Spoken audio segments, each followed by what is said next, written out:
नमस्ते India. Congratulation भारतवासियों को हमारे चंद्रयान 3 की सक्सेस के लिए और दिल से थैंक यू इसरो साइंटिस्ट को जिन्होंने हमें ये प्राउड मोमेंट फील करवाया है। India is the first country in the world to land a spacecraft near the moon's south pole. Hindi में एक कहावत है कि चंदा मामा दूर के, लेकिन अब हम ये कह सकते हैं कि चंदा मामा अपने घर के। लेकिन हम तो काफी खुश है और हमारे भारतवासी भी काफी खुश है, पर कुछ चचा जान के चेहरों पे जो मायूसी है या फ्रस्ट्रेशन है उसे भी देख लेते हैं। So, I'm going to have to ask you, because some people will be thinking about this. India, a country that lacks a lot of infrastructure, a country that has extreme poverty. I think more than 700 million Indians don't have access to a toilet. Really? Should they really be spending this sort of money on a space program?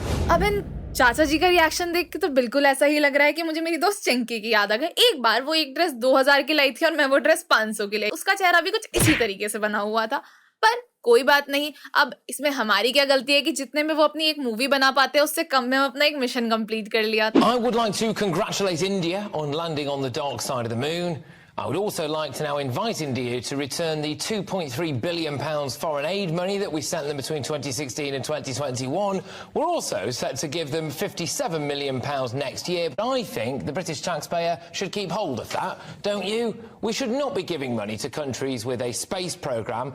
As a rule, if you can afford to fire a rocket at the dark side of the moon, you shouldn't be coming to us with your hand out. India reportedly has 229 million people living in poverty. According to the UN, it's the highest number anywhere in the world. It's also the fifth largest economy in the world, with an annual GDP of around $3.75 trillion. Why are we paying to help poverty-stricken Indians when their own government won't bother? अब इन ताऊ जी को ही देख लीजिए, ये अपना कुछ हिसाब हमें बता रहे हैं, तो अब इनको बस इतना ही कहना चाहूंगी कि आपने जो हमसे लूटे हैं कुछ $45 ट्रिलियन वो हमें वापस कर दीजिए।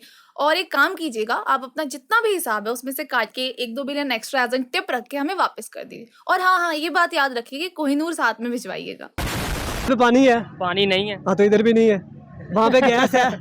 नहीं, गैस इधर भी नहीं है। वहाँ पे बिजली है? नहीं। ये अभी देखे लाइट नहीं है इधर भी। अब इन महाशय के लिए, अब ये महाशय कितनी सही बात कह रहे हैं कि अगर वहां बिजली नहीं है तो यहाँ भी नहीं है, तो जैसे ही वहां लाइफ नहीं है पाकिस्तान में भी लाइफ नहीं है। हमारा ministry of science and technology में हमारा एक पॉइंट ऑफ व्यू है। हमारा पॉइंट ऑफ व्यू ये है कि आप इतने पापड़ नहीं बेलने की ज़रूरत। चांद जो है वो नज़र आ जाता है, एग्जैक्टली उसकी लोकेशन पता होती है, ये पता होता है कब उसकी बर्थ हो रही है, किस टेरिटरी में उसका क्या अल्टीट्यूड होगा, एग्जैक्टली पता होता है। अब ये कह रहे हैं कि चांद तो दूर से दिखता है, वहां जाने की जरूरत थोड़ी है। तो भाई साहब, आपको ये बताना चाहूंगी कश्मीर भी तो दूर से दिखता है, वहां जाने की जरूरत थोड़ी है। अब इन ताऊ जी के चेहरे पे तो फ्रस्ट्रेशन टपक टपक के गिर रहे हैं। तो अब इनको हम क्या ही बताइए, कंपैरिजन की जो इतनी बात करते हैं इंडिया और पाकिस्तान की, तो मैं बताना चाहूंगी कि अगर कंपैरिजन की बात करें तो मेडिसिन सेक्टर में, आईपी सेक्टर में इंडिया इनसे काफी आगे। पर हाँ, इंडिया इनको एक चीज में तो कभी नहीं हरा पाया, कर्जा लेने में।